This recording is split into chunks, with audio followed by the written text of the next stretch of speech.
IPL cricket தொடரில் Mumbai Indians அணிக்கு எதிரான போட்டியில் ஜெய்ஸ்வாலின் அதிரடி சதத்தால் ராஜஸ்தான் ராயல்ஸ் அணி 9 விக்கெட்டுகள் வித்தியாசத்தில் அபார வெற்றி பெற்றது. ராஜஸ்தான் மாநிலம் ஜெய்ப்பூரில் நடைபெற்ற இப்போட்டியில் டாஸ் வென்ற மும்பை பேட்டிங்கை தேர்வு செய்தது.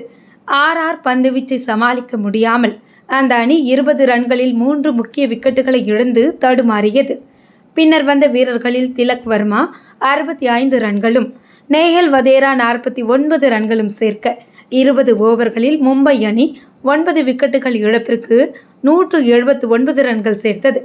பின்னர் இலக்கை துரத்திய ராஜஸ்தான் 6 ஓவர்களில் 61 ரன்கள் குவித்த போது மழை குறுக்கிட்டது. ஜோஸ் பட்லர் 35 ரன்களில் ஆட்டமிழக்க, மறுமுனையில் யாஷஸ்வி ஜெய்ஸ்வால் அதிரடியில் மிரட்டினார்.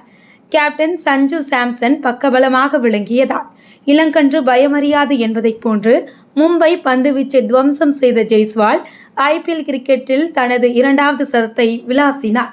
இதனால் 18.4 ஓவரில் 1 விக்கெட்டை மட்டும் விட்டுக் கொடுத்து 183 ரன்கள் சேர்த்து ராஜஸ்தான் அபார வெற்றி பெற்றது.